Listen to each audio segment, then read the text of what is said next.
ನಮಸ್ಕಾರ ಸ್ನೇಹಿತರೆ, welcome to the Shruti S Pujari YouTube channel.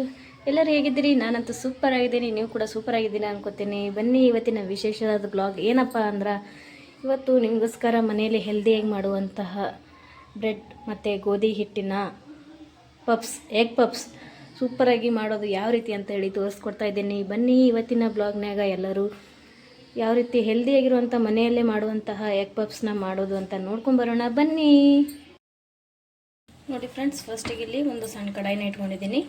ಬಿಸಿ ಆದ ತಕ್ಷಣ ಅದಕ್ಕೆ ಆಯಿಲ್ ಹಾಕೋತಾ ಇದ್ದೀನಿ. ನೋಡಿ, ಸ್ವಲ್ಪ ಆಯಿಲ್ ಹಾಕ್ಕೊಂಡಿದ್ದೀನಿ, ಜಾಸ್ತಿ ಏನು ಹಾಕೋ ಅವಶ್ಯಕತೆ ಇಲ್ಲ. ಎಣ್ಣೆ ಬಿಸಿಯಾಗಲಿ.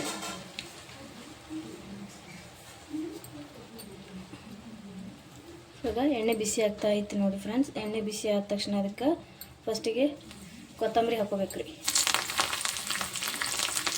ಕೊತ್ತಂಬರಿ ಹಾಕ್ಕೊಂಡಿದ್ದೀನಿ ನೋಡಿ. ಕೊತ್ತಂಬರಿ ಆದ ತಕ್ಷಣ ಜಜ್ಜಿಟ್ಟಿರುವಂಥ ಶುಂಠಿ, ಅಲ್ಲ ಬೆಳ್ಳುಳ್ಳಿ ಪೇಸ್ಟ್ ಕೂಡ ಹಾಕೋಬೋದು. ಇಲ್ಲಾಂದರೆ ಬರೀ ಬೆಳ್ಳುಳ್ಳಿ ಮಾತ್ರ ಹಾಕ್ಬೋದು. ನಾನಿಲ್ಲಿ ಬರೀ ಬೆಳ್ಳುಳ್ಳಿ ಮಾತ್ರ ಹಾಕ್ತಾಯಿದ್ದೀನಿ. ಹಾಗೆ ಇಲ್ಲಿ ಈರುಳ್ಳಿ ಸಣ್ಣದಾಗಿ ಕಟ್ ಮಾಡಿರುವಂಥ ಒಂದು 4 ಈರುಳ್ಳಿ ಮೀಡಿಯಮ್ ಸೈಜ್.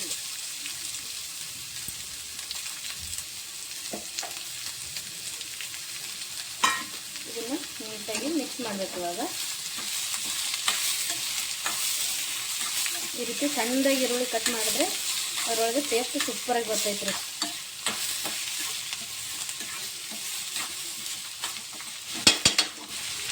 ಇವಾಗ ಇದಕ್ಕೆ ಹಸಿಮೆಣಸಿನ್ಕಾಯಿ, ಇದು ಕೂಡ ಸಣ್ಣದಾಗಿ ಚಾಪ್ ಮಾಡ್ಕೊಂಡಿದ್ದೀನಿ, ಇದು ಕೂಡ ಹಾಕೋತೀನಿ. ಇವಾಗ ಇದನ್ನು ನೀಟಾಗಿ ಮಿಕ್ಸ್ ಮಾಡೋಣ.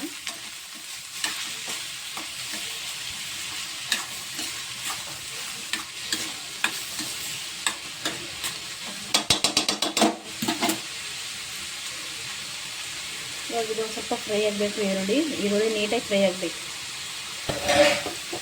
ಇವಾಗ ನೋಡಿ ಫ್ರೆಂಡ್ಸ್, ಇದಕ್ಕೆ ರುಚಿಗೆ ತಕ್ಕಷ್ಟು ಉಪ್ಪು ಹಾಕ್ತಿದ್ದೀನಿ. ರುಚಿಗೆ ನೋಡಿಕೊಂಡು ಹಾಕೋರಿ, ಎಷ್ಟು ಬೇಕಷ್ಟು ಕರೆಕ್ಟಾಗಿ.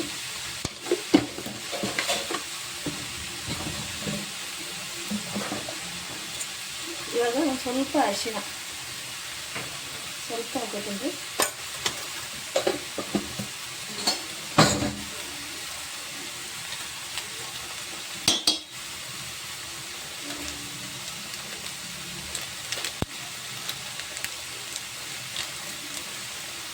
ಅರಿಶಿಣ ಹಾಕೊಂಡ್ಮೇಲೆ ಒಂದು ಸ್ವಲ್ಪ ಮಸಾಲೆಗಳನ್ನ ಹಾಕೋಬೇಕು. ನೀವು ಗರಂ ಮಸಾಲ ಯಾವುದು ಪೌಡರ್ ಮಸಾಲೆ ಹಾಕೊಂಡ್ರು ಓಕೆನೆ. ನಾನು ಸ್ವಲ್ಪ ಗರಂ ಮಸಾಲೆ ಹಾಕೋತಿದ್ದೇನೆ ಇಲ್ಲಿ, ಜಾಸ್ತಿ ಬೇಡ, ಸ್ವಲ್ಪ ಸಾಕು. ಇವಾಗ ಇದನ್ನು ನೀಟಾಗಿ ಮಾಡೋಣ. ಇದಕ್ಕೆ ಯಾವುದೇ ಕಾರಣಕ್ಕೂ ನೀರು ಮಾತ್ರ ಹಾಕಲೇಬೇಡಿ, ಸ್ವಲ್ಪ ಕೂಡ ನೀರು ಹಾಕೋ ಹಾಗಿಲ್ಲ ಇದಕ್ಕೆ, ಓಕೆನಾ ಫ್ರೆಂಡ್ಸ್?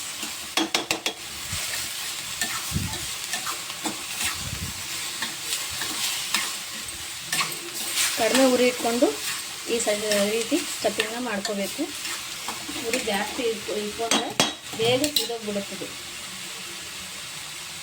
ಉರಿ ಕಡಿಮೆ ಇಟ್ಕೋಬೇಕು. ಇವಾಗ ನಾವು ಆಲ್ರೆಡಿ ಇದಕ್ಕೆ ಹಸಿಮೆಣಸಿನ್ಕಾಯಿ ಹಾಕಿದ್ದೀವಿ ಫ್ರೆಂಡ್ಸ್. ಹಾಗಾಗಿ ಸುಮ್ಮನೆ ಸ್ವಲ್ಪ ಕಲರ್ಗೋಸ್ಕರ ಒಂದು ಸ್ವಲ್ಪ ರೆಡ್ ಚಿಲ್ಲಿ ಪೌಡ್ರ್ ಸ್ವಲ್ಪ ಹಾಕೋತಿದ್ದೀನಿ.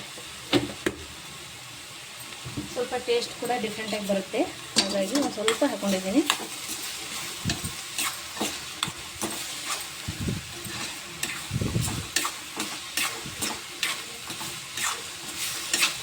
ನೋಡಿ, ಇದನ್ನು ಈ ರೀತಿ ನೀಟಾಗಿ ಫ್ರೈ ಮಾಡ್ಕೋಬೇಕು. ಫುಲ್ ಮಿಕ್ಸ್ ಮಾಡಿ ಈ ರೀತಿ ನೀಟಾಗಿ ಫ್ರೈ ಮಾಡ್ಕೋಬೇಕು. ನೋಡಿ, ಇನ್ನೊಂದು ಸ್ವಲ್ಪ ಫ್ರೈ ಆದರೆ ಮುಗೀತದು.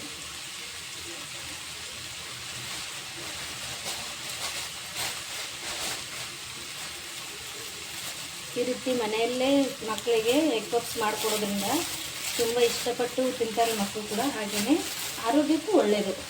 ಯಾವುದೇ ಥರ ಕೆಮಿಕಲ್ ಸಾಸು ಏನೂ ಯೂಸ್ ಮಾಡ್ದೇ ಮಾಡುವಂಥ ಎಗ್ ಪಪ್ಸ್ ಇದು. ಮನೆಯಲ್ಲೇ ಮಾಡೋದ್ರಿಂದ ಏನೂ ತೊಂದರೆ ಇಲ್ಲ.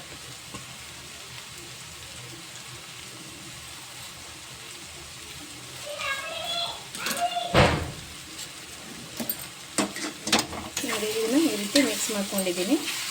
ಇವಾಗ ನೋಡಿ ಫ್ರೆಂಡ್ಸ್, ಇದು ಪರ್ಫೆಕ್ಟಾಗಿ ರೆಡಿಯಾಗೈತೆ. ಸ್ಟಫಿಂಗು ಕರೆಕ್ಟಾಗಿ ರೆಡಿಯಾಗೈತೆ. ಇವಾಗ ಗ್ಯಾಸ್ ಆಫ್ ಮಾಡಿಬಿಡ್ತೀನಿ. ಇವಾಗ ನೋಡಿ ಫ್ರೆಂಡ್ಸ್, ನಾವು ಈಗ ಇಲ್ಲಿ ಬ್ರೆಡ್ ತೊಗೊಂಡಿದ್ದೀನಿ, ನಾರ್ಮಲ್ ನಾವು ಯಾವಾಗಲೂ ಬೇಕ್ರಿಲಿ ತರ್ತೀವಲ್ಲ ಈ ಬ್ರೆಡ್, ಅದೇ ಬ್ರೆಡ್ಡು. ಇದನ್ನು ಸೈಡಲ್ಲಿರೋವಂಥದ್ದನ್ನು, ಈ ಬ್ರೌನ್ ಕಲರ್ ಇರೋದನ್ನು ಕಟ್ ಮಾಡ್ಕೊಳ್ಳೋಣ. 4 ಸೈಡಿಂದ ಈ ರೀತಿ ಕಟ್ ಮಾಡ್ಕೊಳ್ಳೋಣ.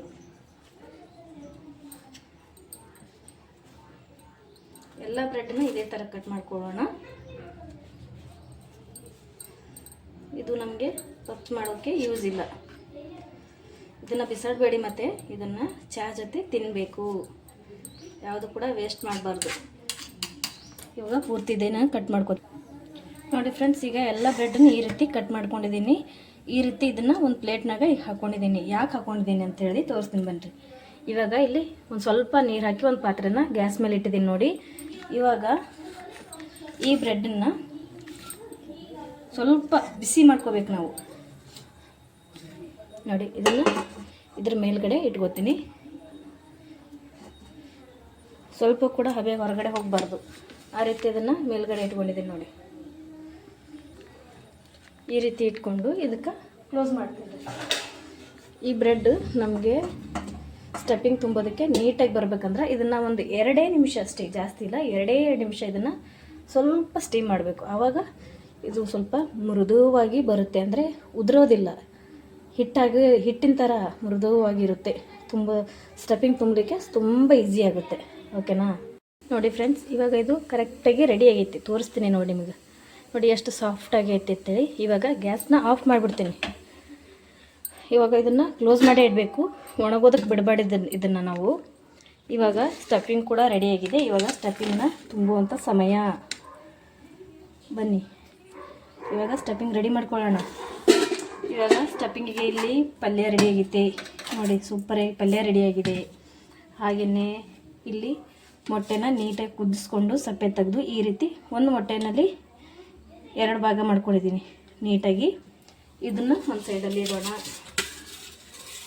ಇದು ಗೋಧಿ ಹಿಟ್ಟು ಅಥವಾ ಮೈದಾ ಹಿಟ್ಟು, ಈ ಎರಡರಲ್ಲಿ ಯಾವ ಹಿಟ್ಟು ಬೇಕಾದರೂ ನೀವು ಬಳಸ್ಬೋದು.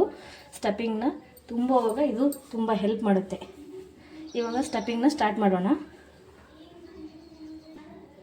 ನೋಡಿ ಫ್ರೆಂಡ್ಸ್. ಇವಾಗ ಒಂದು ಬ್ರೆಡ್ನ ತಗೋತೀನಿ. ಈ ಬ್ರೆಡ್ಡನ್ನು ಇಲ್ಲಿ ಇಟ್ಕೊಂಡು ಲಟ್ಟಣಿಗೆಯಿಂದ ನೋಡಿ ಈ ರೀತಿ, ಇಷ್ಟೇ, ಜಾಸ್ತಿ ಮಾಡಬೇಕಾಗಿಲ್ಲ, ಇಷ್ಟೇ. ಒಂದು ಸಲ ಈ ರೀತಿ ಮಾಡಿದ್ರೆ ಮುಗೀತು. ಇವಾಗ ಇದಕ್ಕೆ ಒಂದೇ ಒಂದು ಚಮಚ ಸ್ಟಫಿಂಗ್ನ ಹಾಕ್ಕೊಳ್ಳೋಣ. 1 ಚಮಚ, ಓಕೆನಾ. ಇವಾಗ ಇದಕ್ಕೆ ಒಂದು ಮೊಟ್ಟೆ, ಇದನ್ನು ಇವಾಗ ಇದೇನೋ ನೀರು ಮಾಡಿವಲ್ಲ ಹಿಟ್ಟಿನಿಂದ, ಈ ನೀರನ್ನು ಈ ರೀತಿ ಸೈಡಲ್ಲಿ ಹಾಕೊಳ್ಳೋಣ.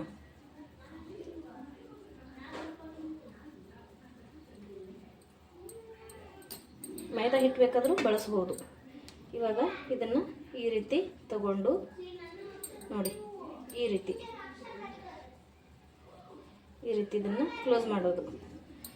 ಇದು ಕ್ಲೋಸ್ ಮಾಡೋದು ಕಷ್ಟ ಅಂತ ಅನಿಸಿದ್ರೆ ನೀವು ಒಂದು ಕಡ್ಡಿ ಸಹಾಯದಿಂದ ಇದನ್ನು ಕ್ಲೋಸ್ ಮಾಡ್ಕೋಬೋದು.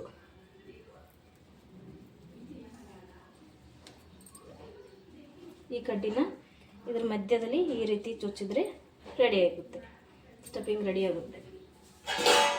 ಇದನ್ನು ಒಂದು ಸೈಡಲ್ಲಿ ಇಟ್ಕೊಂಡು ಇವಾಗ ಇನ್ನೊಂದು ಮಾಡ್ತೀನಿ.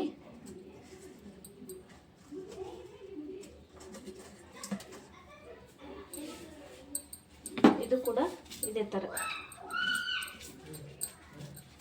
ನೋಡಿ, ಈ ರೀತಿ ಮಾಡಿಕೊಂಡು ಇದರಲ್ಲೂ ಒಂದು ಸ್ವಲ್ಪ, ಒಂದೇ ಚಮಚ, ಒಂದು ಮೊಟ್ಟೆ, ಇದಕ್ಕೂ ಸುತ್ತಲ ಈ ರೀತಿ ಇದನ್ನು ಹಾಕೋದು.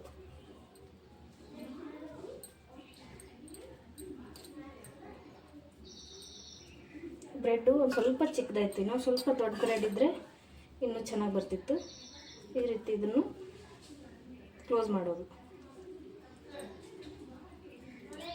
ಇದನ್ನು ಸೈಡಲ್ಲಿ ಇಟ್ಬಿಡ್ತೀನಿ. ಇವಾಗ ಎಲ್ಲದನ್ನು ಇದೇ ಥರ ಸ್ಟಫಿಂಗ್ ಮಾಡ್ಕೋತೀನಿ. ಇವಾಗ ನೋಡಿ ಫ್ರೆಂಡ್ಸ್, ಗೋಧಿ ಹಿಟ್ಟಿನಿಂದ ಕೂಡ ನಾವು ಪಪ್ಸನ್ನು ಮಾಡ್ಕೋಬೋದು. ಅದನ್ನು ಕೂಡ ಯಾವ ರೀತಿ ಅಂತ ಇವಾಗ ತೋರಿಸ್ತೀನಿ ನಿಮಗೆ. ಫಸ್ಟಿಗೆ ನಾನು ನಾದಿರುವಂಥ ಗೋಧಿ ಹಿಟ್ಟು ಇದೆ ಮನೆಯಲ್ಲಿ, ಆಲ್ರೆಡಿ ಚಪಾತಿಗಂತ ನಾದ್ಕೊಂಡಿರೋ ಹಿಟ್ಟು ಮನೆಯಲ್ಲಿದೆ. ಇವಾಗ ಇದನ್ನು ಇಷ್ಟನ್ನು ತಗೊಂಡು ಒಣ ಹಿಟ್ಟಿನಿಂದ ಈ ರೀತಿ ಇದನ್ನು ಈ ರೀತಿ ತೀಡಬೇಕು ನೋಡಿ. ಇದನ್ನು ಈ ರೀತಿ ನೀಟಾಗಿ ತೀಡ್ಕೋಬೇಕು. ಯಾವ ರೀತಿ ಅಂದರೆ ಚೌಕಾಕಾರದಲ್ಲಿ ಬರಬೇಕಿದು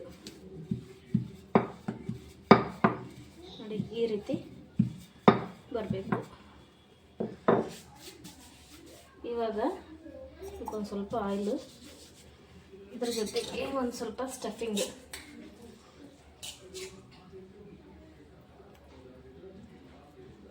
ನೋಡಿ, ಈ ಸ್ಟಫಿಂಗ್ನ ಈ ರೀತಿ ಹಾಕ್ಕೊಳ್ಳೋದು.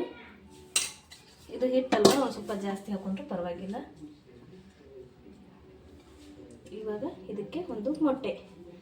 ಇವಾಗ ಇದನ್ನು ನೋಡಿ ಈ ರೀತಿ ಹಾಕ್ಕೊಂಡು ಇದನ್ನು ಈ ರೀತಿ ಕ್ಲೋಸ್ ಮಾಡಿದ್ರೆ ಮುಗೀತು, ಸಮೋಸ ರೆಡಿ. ಇದು ಸಾರಿ ಪಪ್ಸ್ ರೆಡಿ. ನೋಡಿ ಈ ರೀತಿ ಪಪ್ಸನ್ನ ಮಾಡ್ಕೊಳ್ಳೋದು. ಪ್ಲೇಟಲ್ಲಿ ಇಡಬೇಕಾದ್ರೆ ಒಂದು ಸ್ವಲ್ಪ ಆಯಿಲ್ ಹಚ್ಬಿಟ್ಟು ಇಡೋಣ, ಇಲ್ಲಾಂದರೆ ಅಂಟ್ಕೊಂಡ್ಬಿಡುತ್ತೆ ಅದಕ್ಕೆ. ಇವಾಗ ಇದೇ ಥರ ಮತ್ತಿನ್ನಷ್ಟು ರೆಡಿ ಮಾಡ್ತೀನಿ. ಇವಾಗ ನೋಡಿ ಫ್ರೆಂಡ್ಸ್, ಇನ್ನೂ ಒಂದನ್ನು ಮಾಡಿ ತೋರಿಸ್ತೀನಿ ನಿಮಗೆ. ಅಂದರೆ ಮೈದಾ ಹಿಟ್ಟು ಬೇಡ, ಮೈದಾ ಹಿಟ್ಟು ತಿನ್ನೋದಿಲ್ಲ, ಮೈದಾ ಹಿಟ್ಟಿಂದ ನನಗೆ ಗ್ಯಾಸ್ಟ್ರಿಕ್ ಆಗ್ತಾಯಿದೆ, ಮೈದಾ ಹಿಟ್ಟಿಂದ ನನ್ನ ಆರೋಗ್ಯ ಸರಿ ಹಾಳಾಗ್ತಿದೆ ಅನ್ನೋರು ಇದಕ್ಕೆ ಇದು ಬೆಸ್ಟ್ ಎಕ್ಸಾಂಪಲು. ಇದನ್ನು ಆರಾಮಾಗಿ ಮನೆಯಲ್ಲಿ ಮಾಡಿಕೊಂಡು ತಿನ್ಬೋದು. ಈ ರೀತಿ ಹಾಕಿ ಇದನ್ನು ಈ ರೀತಿ ಹಾಕೋದು ನೋಡಿ, ಪರ್ಫೆಕ್ಟಾಗಿದೆ ಅಲ್ವಾ. ಇದನ್ನು ಈ ರೀತಿ ಮಾಡೋದು ನೋಡಿ. ಇವಾಗ ಇದು ಕರೆಕ್ಟಾಗಿ ಆಗಿದೆ. ಇವಾಗ ನಮಗೆ ಸೈಡ್ ಎಜ್ಜಲ್ಲಿ ಜಾಸ್ತಿ ಇದೆ, ಇದನ್ನು ಏನು ಮಾಡೋದು, ತಿನ್ನಲ್ಲ ಅನ್ನೋರು ನೋಡಿ ಈ ರೀತಿ ಕಚ್ಚಿಕೆ ಮಾಡೋದು ಗೊತ್ತಲ್ವ ಎಲ್ಲರಿಗೆ. ಇದನ್ನು ಈ ರೀತಿ ಕಟ್ ಮಾಡೋದು ನೋಡಿ, ಇಷ್ಟು ಈಸಿಯಾಗಿ ಇದನ್ನು ಕಟ್ ಮಾಡಿಬಿಡೋದಪ್ಪ. ನೋಡಿ ಪರ್ಫೆಕ್ಟಾಗಿ ರೆಡಿಯಾಗಿಬಿಡ್ತು, ಸೂಪರಾಗಿ ರೆಡಿಯಾಗಿದೆ ನೋಡಿ, ಪರ್ಫೆಕ್ಟಾಗಿ ರೆಡಿಯಾಗಿದೆ. ಇದನ್ನು ಪೂರ್ತಿಯಾಗಿ ಮಾಡಿ ತೋರಿಸ್ತೀನಿ ನೋಡಿ ಫ್ರೆಂಡ್ಸ್. ಇವಾಗ ಎಲ್ಲ ಸ್ಟಫಿಂಗ್ ಮುಗಿದಿದೆ ನೋಡಿ ಫ್ರೆಂಡ್ಸ್. ನಾನು ಬ್ರೆಡ್ಡಿಂದ ಮಾಡ್ತಿದ್ನಲ್ವಾ, ನನ್ನ ಮಕ್ಕಳು ಬಂದು ಅಮ್ಮ ಬ್ರೆಡ್ಡಿಂದ ಬೇಡ, ಗೋಧಿ ಹಿಟ್ಟಿಂದ ಮಾಡು ಸೂಪರಾಗಿರುತ್ತೆ ಅಂತ ಹೇಳಿದ್ರು. ಹಾಗಾಗಿ ಅವರು ತಿನ್ನೋದೇ ಅಲ್ವಾ, ಮಾಡೋದೇ ಕಡಿಮೆ, ಅದಕ್ಕಾಗಿ ಬ್ರೆಡ್ಡಿಂದ ಒಂದೇ ಒಂದು ಮಾಡಿದ್ದೀನಿ. ಉಳಿದಿದ್ದೆಲ್ಲ ಕೂಡ ಗೋಧಿ ಹಿಟ್ಟಿಂದನೇ ಮಾಡಿದ್ದೀನಿ ಫ್ರೆಂಡ್ಸ್. ನನ್ನ ಮಕ್ಕಳು ಏನು ಬೇಡ್ತಾರೆ ಅದನ್ನೇ ನಾನು ಮಾಡೋದು. ಅವರು ಗೋಧಿ ಹಿಟ್ಟಿಂದ ಮಾಡೋದು ತುಂಬ ಇಷ್ಟ ಆಗುತ್ತೆ ಅವರಿಗೆ, ಅದಕ್ಕಾಗಿ ನಾನು ಒಂದೇ ಒಂದು ಬ್ರೆಡ್ಡಿಂದ ಮಾಡಿ ಉಳಿದಿರೋದನ್ನೆಲ್ಲ ಗೋಧಿ ಹಿಟ್ಟಿಂದನೇ ಮಾಡಿದ್ದೀನಿ. ಬ್ರೆಡ್ ಏನು ವೇಸ್ಟ್ ಆಗೋಲ್ಲ, ಚಹಾ ಮಾಡಿದಾಗ ಚಹಾ ಜೊತೆ ತಿನ್ಬೋದು ಅಲ್ವಾ. ಇವಾಗ ಇಲ್ಲಿ ಎಣ್ಣೆ ಕೂಡ ಬಿಸಿ ಆಗೋದಕ್ಕೆ ಇಟ್ಟಿದ್ದೀನಿ ನೋಡಿ. ಎಣ್ಣೆ ಬಿಸಿ ಆದ ತಕ್ಷಣ ಸ್ಟಾರ್ಟ್ ಮಾಡೋದೇ ಸಮೋಸನ. ಎಣ್ಣೆ ಒಳಗೆ ಬಿಡ್ತಾ ಇರೋದೇ, ಫ್ರೈ ಮಾಡ್ತಾ ಇರೋದೇ, ಬಿಸಿ ಬಿಸಿಯಾಗಿ ತಿಂತಾ ಇರೋದೇ. ಎಣ್ಣೆ ಬಿಸಿಯಾಗಲಿ ಇವಾಗ ನೋಡಿ ಫ್ರೆಂಡ್ಸ್. ಇವಾಗ ಎಣ್ಣೆ ಕೂಡ ಬಿಸಿಯಾಗಿದೆ. ಒಂದು ಫ್ರೆಂಡ್ಸ್, ಯಾವಾಗಲೇ ಸಮೋಸ ಮಾಡೋದಾದ್ರೆ ಯಾವುದೇ ಮಾಡೋದಾಗಲಿ ಕಡಿಮೆ ಉರಿಯಿಂದನೇ ಮಾಡಬೇಕು, ಓಕೆನಾ. ಕಡಿಮೆ ಉರಿ ಇಟ್ಟರೆ ಬಣ್ಣ ಕಲರ್ ಬೇಗ ಚೇಂಜ್ ಆಗಲ್ಲ, ಹಾಗೆ ಬೇಯೋದು ಕೂಡ ಚೆನ್ನಾಗಿ ಬೇಯುತ್ತೆ ಫ್ರೆಂಡ್ಸ್. ಇವಾಗ ಫಸ್ಟನ್ನ ಹಾಕ್ತಾಯಿದ್ದೀನಿ ನೋಡಿ.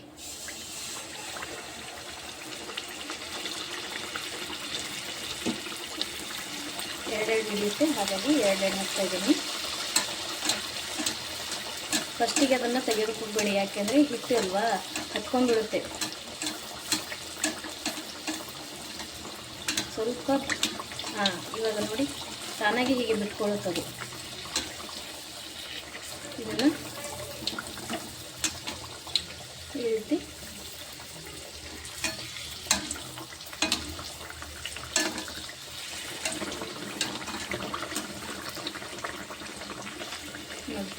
ಕಡಿಮೆ ಉರಿ ಇಟ್ಕೊಂಡ್ರೆ ಬೇಗ ಕಲರ್ ಚೇಂಜ್ ಆಗೋಲ್ಲ, ನಿಧಾನವಾಗಿ ಚೆನ್ನಾಗಿ ಬೇಯುತ್ತೆ.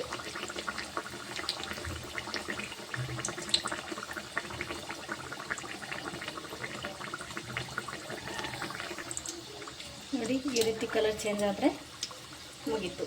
ಇದನ್ನು ಒಂದು ಸೈಡಿಗೆ ತೆಗಿತೀನಿ.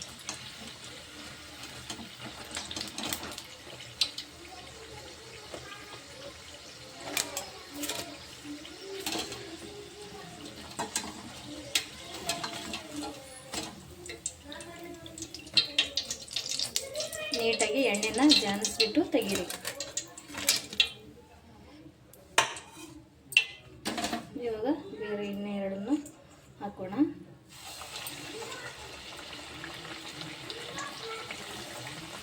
ನೋಡಿ ಫ್ರೆಂಡ್ಸ್, ಇವಾಗ 3 ಹಾಕ್ತೇನೆ. ಇನ್ನೂ ಜಾಗ ಇದೆ, ಅದಕ್ಕೆ 3 ಹಾಕ್ತಾಯಿದ್ದೀನಿ.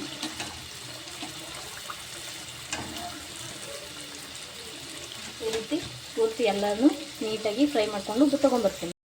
ನೋಡಿದ್ರಲ್ಲ ಸ್ನೇಹಿತರೆ, ಸೂಪರಾಗಿ ಮನೆಯಲ್ಲಿ ಯಾವ ರೀತಿ ಎಗ್ ಪಪ್ಸ್ನ ಮಾಡೋದು ಅಂತೇಳಿ. ನೋಡಿ ಎಷ್ಟು ಸೂಪರಾಗಿ ಬಂದಿದೆ, ಎಷ್ಟು ಚೆನ್ನಾಗಿ ಬಂದಿದೆ ಅಂತೇಳಿ. ಸಾಫ್ಟಾಗೂ ಇದೆ, ಕ್ರಿಸ್ಪಿಯಾಗೂ ಇದೆ, ಎಷ್ಟು ಸೂಪರಾಗಿ ಬಂದಿದೆ ಅಂತೇಳಿ. ನೋಡಿದ್ರಲ್ಲ, ಈ ವಿಡಿಯೋ ಇಷ್ಟ ಆಗುತ್ತೆ ಅಂತ ನಾನು ಅಂದ್ಕೊಂಡಿದ್ದೀನಿ. ಹಾಗೆ ಬ್ರೆಡ್ಡಿಂದ ಮಾಡಿರುವಂಥ ಪಪ್ಸ್ ಇಲ್ಲಿದೆ ನೋಡಿ, ಇದು ಕೂಡ ಸಖತ್ತಾಗಿ ಬಂದಿದೆ ಫ್ರೆಂಡ್ಸ್. ಈ ವಿಡಿಯೋ ಇಷ್ಟ ಆದಲ್ಲಿ ಪ್ಲೀಸ್ ವಿಡಿಯೋಗೊಂದು ಲೈಕ್ ಮಾಡಿ, ಕಮೆಂಟ್ ಮಾಡಿ, ಶೇರ್ ಮಾಡಿ. ಹಾಗೆ ಯಾರೆಲ್ಲ ನಮ್ಮ ಚಾನಲ್ನ ಸಬ್ಸ್ಕ್ರೈಬ್ ಮಾಡಿಲ್ಲ ದಯಮಾಡಿ ಎಲ್ಲರೂ ಸಬ್ಸ್ಕ್ರೈಬ್ ಮಾಡಿಕೊಂಡು ಸಪೋರ್ಟ್ ಮಾಡಿ ಸ್ನೇಹಿತರೆ. ಸಬ್ಸ್ಕ್ರೈಬ್ ಮಾಡಿರೋರೆಲ್ಲರಿಗೂ ಥ್ಯಾಂಕ್ ಯು ಸೋ ಮಚ್. ಇದೇ ಥರ ಮುಂದಿನ ವಿಡಿಯೋದಲ್ಲಿ ಹೆಲ್ದಿಯಾಗಿರೋಂಥ ಫುಡ್ನ ತೊಗೊಂಡು ನಿಮ್ಮ ಜೊತೆ ನಾನು ಶೇರ್ ಮಾಡೋದಕ್ಕೆ ಬರ್ತೀನಿ. ಅಲ್ಲಿವರೆಗೂ tata, bye bye, thank you so much all.